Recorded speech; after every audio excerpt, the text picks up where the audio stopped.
오늘은 요한복음 하나님의 아들 그리스도이심을 믿게 하려 함 이런 말씀으로 같이 하나님의 은혜를 나누겠습니다. 요한복음 20장 24절 31절 오늘 같이 읽은 말씀 중심으로 같이 보겠습니다.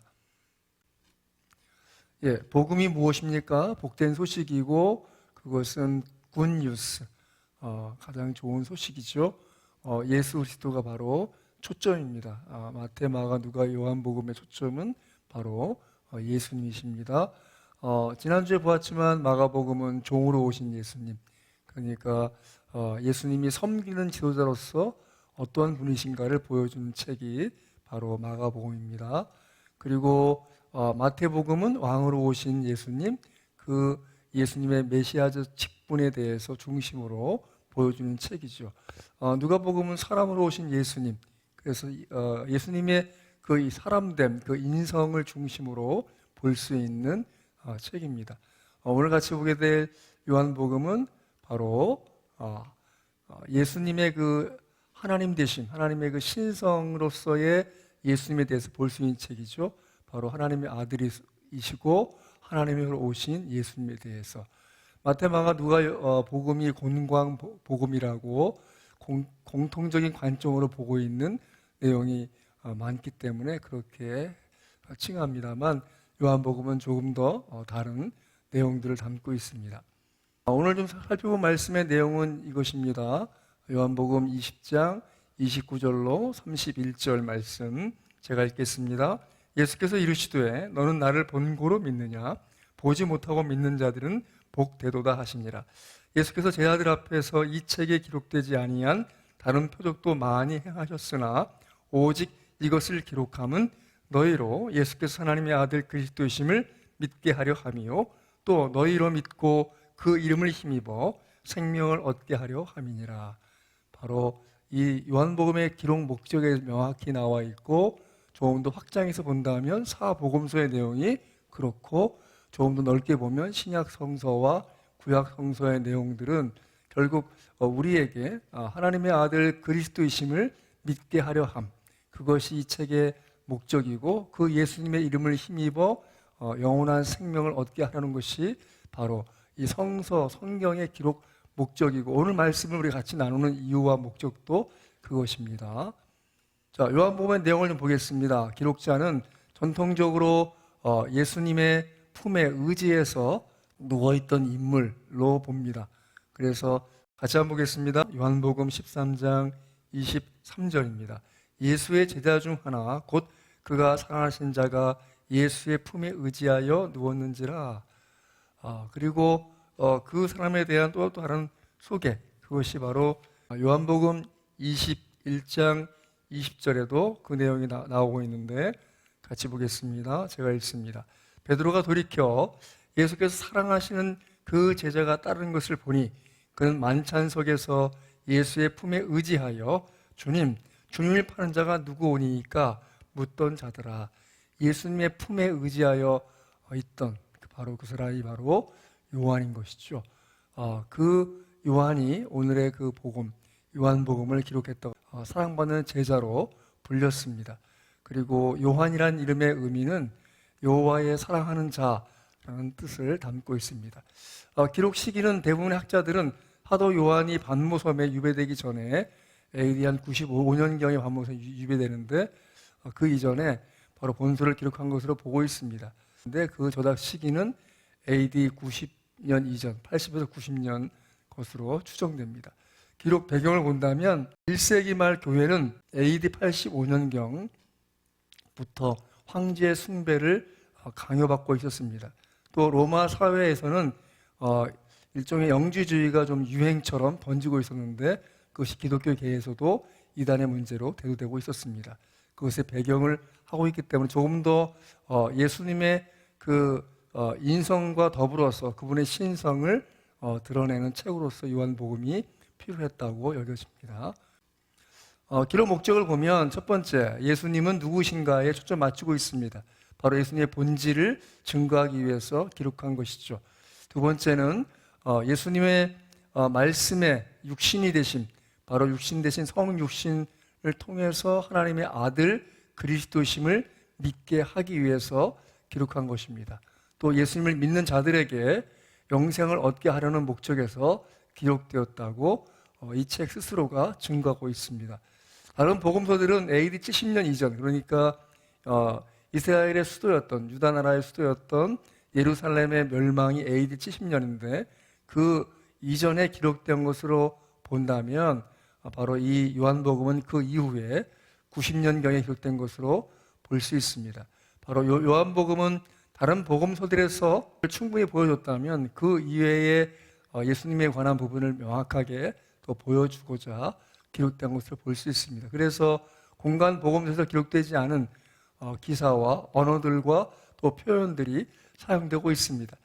기록 장소는 사도 요한이 예수님의 승천 후에 예루살렘 교회에서 기호자로서 지내다가 말년에는 에베소에서 목회할 때 제자들을 가르치면서 본서를 기록했을 것이라고 보고, 초대교회의 그 교회사가였던 유세비우스의 교회 역사를 보면 그 내용이 그렇게 기록되고 있습니다.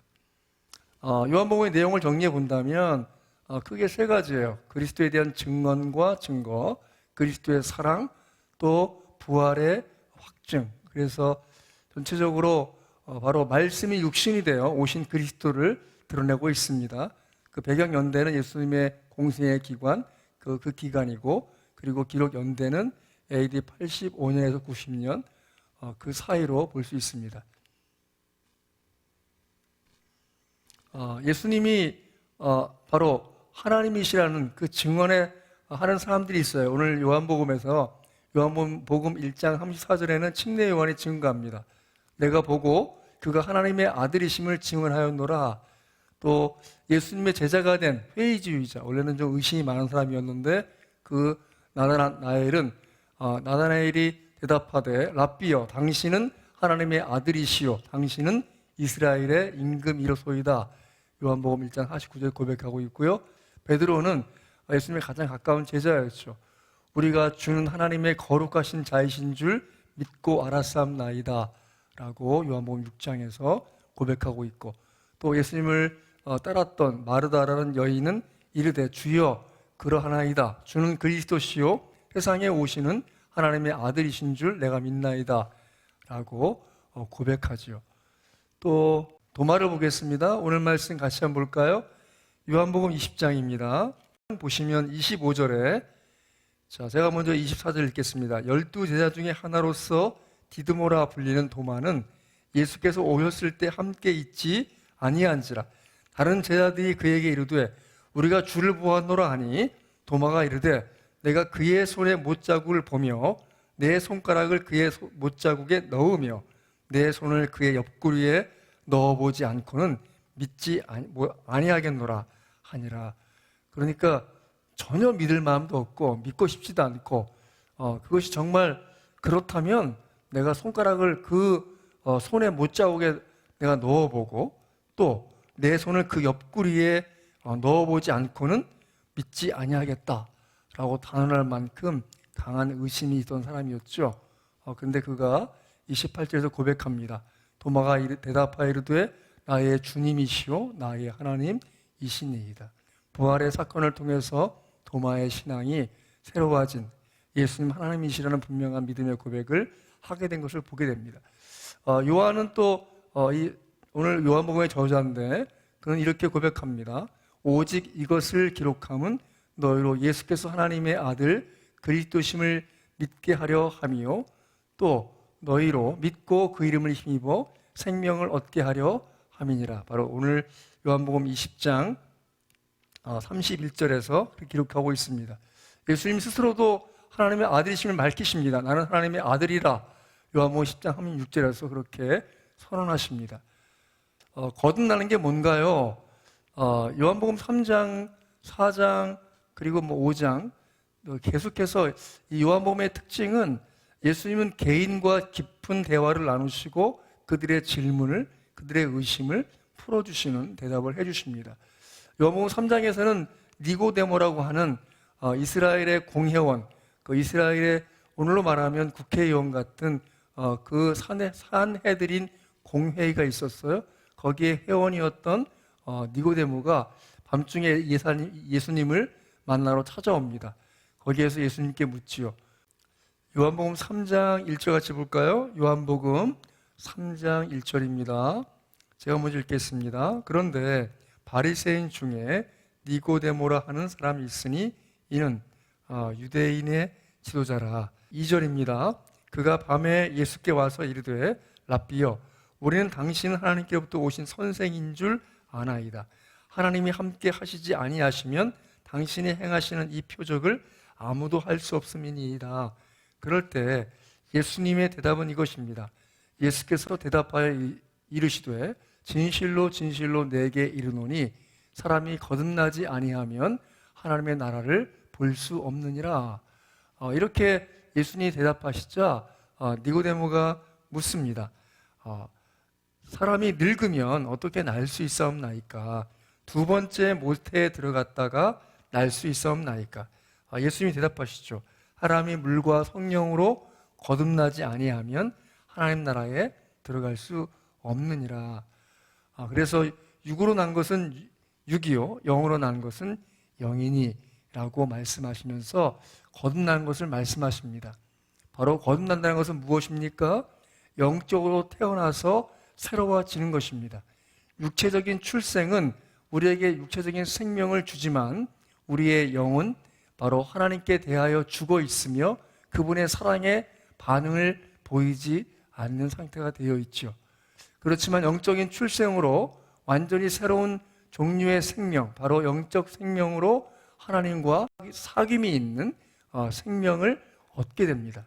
그것이 바로 물과 성령으로 거듭난다라고 말씀하시는 예수님의 말씀의 의미입니다. 그래서 요한복음에서 거듭난다는 것을 조금 더 펼쳐 보이면 이렇습니다. 그를 믿는 자마다 멸망하지 않고 영생을 얻게 하려 하심이라. 바로 예수 그리스도를 통해서 그분의 그 가르치심을 받아들일 때 드디어 우리는 믿는다라고 할 수 있는 것이죠. 요한복음에서는 믿는다는 단어가 총 29회 사용되고 있습니다. 그 믿음은 어떤 것을 의미합니까? 믿음으로 어떤 사실을 받아들이는 것을 의미합니다. 그 정보를 인식하고 이해하는 것, 그것을 믿는 것이죠. 예를 들면 우리가 지금 여기서 나가서 버스를 타고 평택으로 나간다고 합시다. 그러면 몇 번을 탑니까? 50번, 70번, 370번 그 버스를 타면 평택으로 나가는 것을 알고 있어요. 그것을 믿고 있죠. 그 정보를 통해서 내가 그것을 받아들이고 이해하고 있는 상태가 믿는 것이죠. 하지만 그것은 정보를 이해했다고 해서 믿음을 받아들였다라고 볼 수 있는 것은 아니죠. 그 사실에 대한 개인적인 인정, 바로 고백, 헌신이 필요한 것이에요. 그러니까 그것을 아는 것 지는 거 않고 그 버스를 타는, 그래서 헌신, 어떤 인정, 고백이 있을 때 그것이 이루어지는 것이죠. 바로 이제 그 요한복음에서 그렇게 믿음을 묘사합니다. 믿는다는 것은 그리스도를 영접한다는 것이고 그리스도께 나오는 것이고 구주와 주님으로 고백하는 것, 그것을 요한복음에서는 믿는다, 믿음이라고 표현합니다. 바로 그래서 예수님은 우리가 어떤 관계에 있는가 하면 예수님에 대한 죽으심, 내 모든 죄를 위해서 죽으셨어요. 아, 그렇군요 라고 시인하고 이해하는 수준에서의 그것은 사실을, 정보를 그 시인하는 정도에 그치는 거예요. 하지만 그 예수님과 내 생각이 드디어 교류가 되어지고 그분의 말씀에 대해서 내가 이해하기 시작하고 뿐만 아니라 내 감정적으로도 그분의 그 마음을 내가 느끼고 그걸 깨닫고 그분의 가르침을 받아들일 때 마음으로 교류하고 교감하고 내 의지적으로 그 믿음을 고백해서 그분의 뜻에 따라 나갈 때 그것이 이제 믿음이 이루어지는 것이죠. 바로 거듭난다는 것은 그렇게 내 생각과 내 의지가 아니라 그분의 은혜로 주어지는 생각을 하게 되고 그분의 은혜로 주어지는 내 느낌을 내가 시인하여 그분의 뜻을 이루어 드릴 때, 그럴 때 성경의 사실을 통해서 내가 믿음으로 반응하기 시작하는 것이죠. 하나님의 영이심과 내 영혼이 서로 교감이 이루어지는 상태가 믿는 것입니다. 그분이 살아계십니다. 그분을 믿고 의지하는 것이 곧 믿음입니다. 그분께 말씀을 드리고 그분의 뜻에 대해서 내가 생각하고 마음의 느낌들에 대해서 해석해 나갈 때 난 드디어 믿음으로 살기 시작하는 것입니다. 요한복음 비유가 없습니다. 예수님의 긴 설교 그대로 싣고 있고 개인적인 만남에 초점을 둡니다. 여러분, 사실은 제 설교가 그다지 중요한 것이 아니죠. 어떤 의미로는 예수님께 직접 듣는 그 말씀을 배우는 것이 더 좋은 것입니다. 여러분, 진지하게 요한복음을 펼쳐서 그분이 어떻게 설교하시는지 예수님의 설교에 아멘 할 수 있게 되길 바랍니다. 그것이 참된 신앙이죠. 저는 그 일을 돕는 일을 하고 있는 것이죠. 요한복음은 반복적으로 지금 개인을 만나고 있어요. 그래서 그 개인들을 통해서 예수님이 그들의 삶을 바꾸시고 이 세상을 변화를 시켜 나가는 과정의 처음을 보여주는 책, 바로 그것이 요한복음입니다. 다른 복음서는 있지만 요한복음에는 없는 것이 있습니다. 바로 예수님의 탄생과 성장 기록이 없습니다. 또 비유가 전혀 없습니다. 또 귀신을 쫓아내는 이야기가 없습니다. 예수님의 최후 만찬과 성만찬 제정이 없습니다. 예수님이 행하신 기적 중에서 사복음서에 다 나오는 기적, 공통된 한 가지 기적은 바로 한 소년이 도시락으로 5천 명을 먹이신 그 사건의 기록이 있습니다. 요한복음 6장 1에서 6절까지 내용인데 마태, 마가, 누가 복음에 다 나오는 내용입니다. 그러면 요한복음에만 나오는 것이 무엇인가요? 예, 요한복음에 있는 것은 요한복음 2장에 나오는 가나의 혼인잔치, 예수님이 아직 공적 사역을 시작하기 직전에 행했던 기적이라고 보여지는 가나의 혼인잔치. 여러분, 성경은 한 가정이 세워진 것을 귀하게 여깁니다. 하나님이 이 땅을 처음 창조하시고 남자와 여자를 통해서 가정을 세우셨습니다. 그것은 바로 그리스도와 이 교회된 신부의 연합에 바로 그 자연적 계시가 결혼, 혼인잔치예요. 그것이 바로 요한복음에 나오는 가나 혼인잔치의 의미이기도 하고, 또 뿐만 아니라 그 분명한 해석을 에베소 5장에 가면 그리스도와 교회의 관계를 남편과 아내의 관계로 해석해주고 계십니다. 또 이후에 요한계시록을 보면 이제 재림하시는 어린 양은 신부된 교회와 또 새로운 영적인 거룩한 혼인잔치를 하면서 이 세상의 종말이 완성되는 것을 보여주고 있지요. 또 요한복음에 있는 것은 니고데모와의 대화입니다. 관원으로서 고위직에 있는 사람이 밤중에 찾아와서 영적인 관심을 보일 때 예수님은 그 진지한 물음에 참된 가르침을 베풀어 주시죠. 요한복음 4장에서는 사마리아 여인과의 대화가 있습니다. 한 여인이 사마리아 지역을 지나가신 예수님을 만나십니다. 사실은 먼저 예수님이 그 우물가에 앉아서 그 여인이 오기를 기다렸던 것 같습니다. 그 여인을 만난 예수님은 그 여인이 영적인 관심을 보일 때 그의 여인의 실생활에 대해서 이미 관심 갖고 계신 그 내용을 말씀하시죠. 내가 남편이 5이 있었으나 지금 남편도 남편이 아니라는 그 모든 것을 알고 계신 예수님이 그 여인을 드디어 거듭난 인생 되게 해주셔서 그렇게 자신의 인생의 부끄러움을 가리워 주시고 덮어주시고 용서해 주시고 거듭나게 해주신, 그래서 주의 나라와 주의 복음을 위해서 보라 그리스도가 아니시냐라고 증거하는 그런 삶을 살게 된 여인의 이야기가 담겨 있습니다. 또 베데스다 연못에서 낫기를 원했던 한 38년 된 병자를 예수님이 고쳐주시고 그의 인생을 새롭게 해주십니다. 또 나면서부터 눈먼 자였던 그 사람을 고쳐주시죠. 저는 이 말씀을 늘 마음에 새깁니다. 그 예수님의 제자들은 그 사람을 보고 얘기합니다. 저의 눈먼 것이 그 부모의 죄입니까? 죄의 죄입니까? 우리는 어떤 사람을 대할 때마다 그의 과거로부터의 오늘을 해석하고 싶어 합니다. 그런데 그것이 우리의 죄성이죠. 하지만 예수님은 그 일에 그 사람에 대해서 이렇게 말씀하십니다. 저를 통해서 하나님이 하실 일을 드러내고자 하십니다라고 말씀하시죠. 자, 한번 요한복음 9장 3절 말씀 보겠습니다. 제가 읽겠습니다. 예수께서 대답하시되 이 사람이나 그의 부모의 죄로 인한 것이 아니라 그에게서 하나님이 하신 일을 나타내고자 하심이라.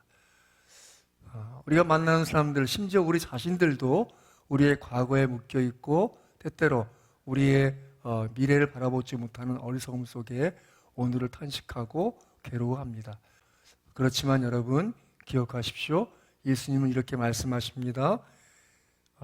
이 사람이나 그 부모의 죄로 인한 것이 아니라 그에게서 하나님이 하시는 일을 나타내고자 하심이라.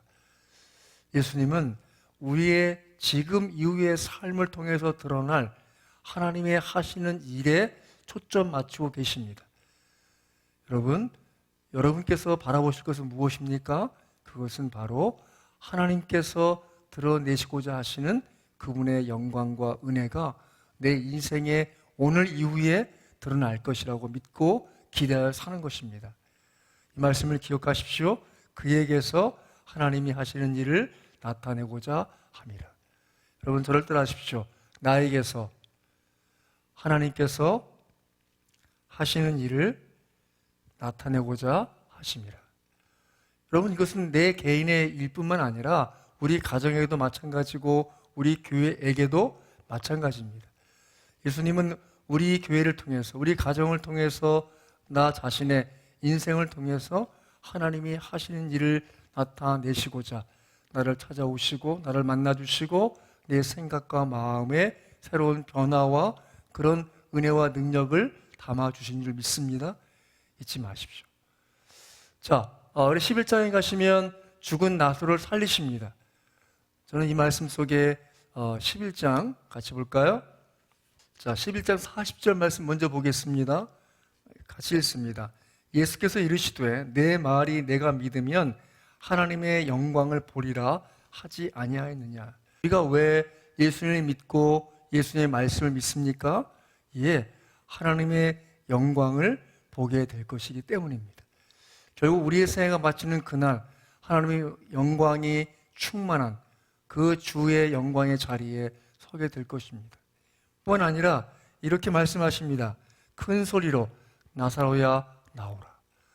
예수님은 우리가 죽어있는 자리에서 끌어내어 삶의 자리로 나오기를 명하시는 분이십니다. 저는 예수님의 말씀에 힘입어 여러분에게 선포하고 선언합니다. 나사로야 나오라. 그 은혜와 능력의 말씀은 육신이 되신 말씀의 능력이 드디어 펼쳐져서 죽은 나사로가 살아 그 무덤에서 나오게 됩니다. 뿐만 아니라 이렇게 말씀하십니다. 44절 죽은 자가 수족을 배로 동인 채로 나오는데 그 얼굴은 수건에 쌓였더라. 예수께서 이르시되 풀어놓아 다니게 하라. 저는 긴 세월 투병하면서 이 말씀이 마음에 늘 살아있습니다. 예수님 풀어놓아 다니게 하여 주옵소서. 그 은혜로 제가 살아있습니다.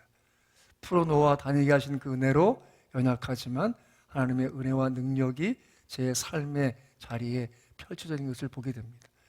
저는 이 시간 여러분의 삶을 예수님의 말씀으로 그대로 명하여 선포합니다. 풀어놓아 다니게 하라. 풀어놓아 다니게 하라. 여러분이 묶여있는 모든 것들이 풀리기 바랍니다. 그렇게 묶인 것들이 놓여지기 바랍니다. 이 말씀의 은혜와 능력이 여러분의 인생을 새롭게 해서 풀어놓아 다니게 해주시는 그 은혜와 능력이 여러분의 영혼에 충만하시기를, 여러분의 가정에 충만하시기를, 우리 교회에 충만하기를 간절히 바랍니다. 예수님은 그렇게 우리에게 말씀하여 선언하여 그 말씀이 육신 되신 그 능력이 우리에게, 우리 인생에, 우리 영혼에, 우리 가정에, 우리 교회에 이루어 펼쳐지기 원하심을 믿으시기 바랍니다. 요한복음 13장에서는 잡히시기 전날 밤에 예수님은 제 아들의 발을 씻기십니다.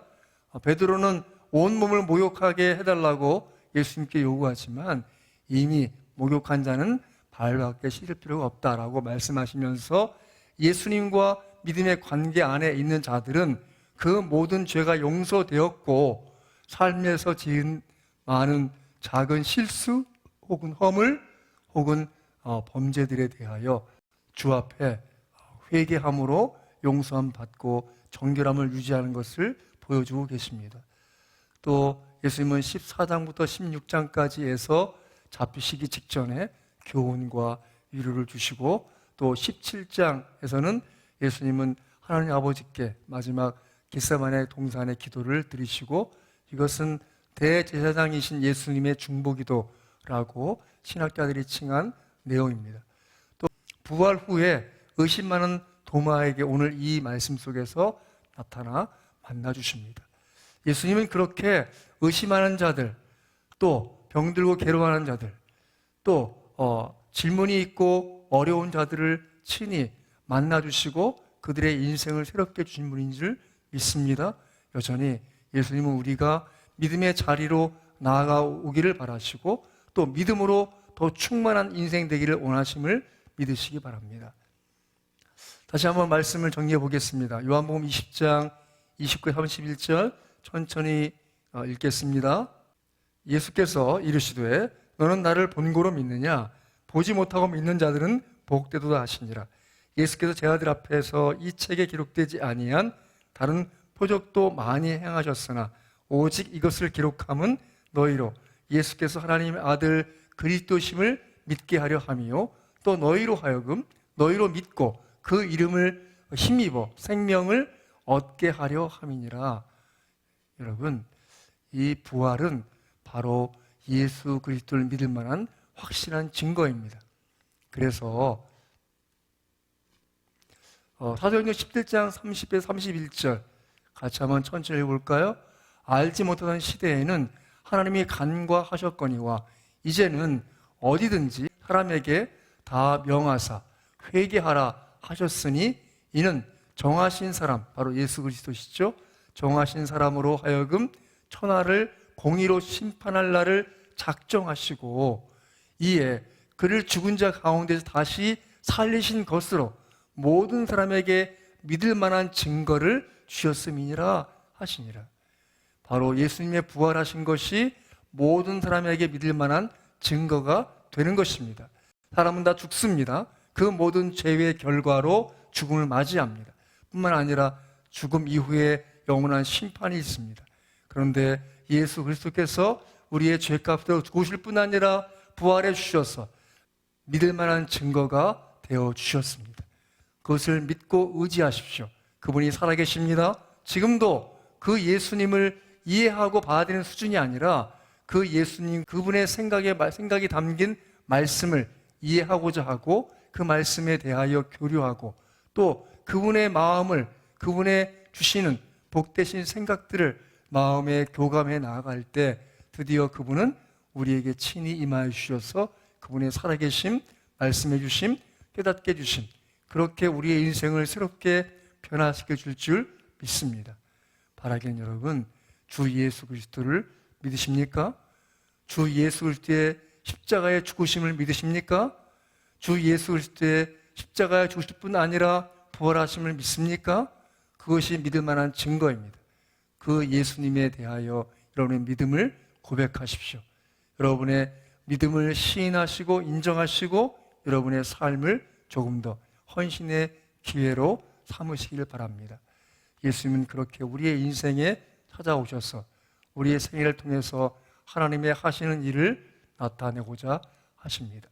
그 은혜가 충만하시기를, 그래야 하나님의 하신 일이 드러나는 인생이요 가정이요 교회 되시기를 주 예수의 이름으로 축원합니다. 감사합니다.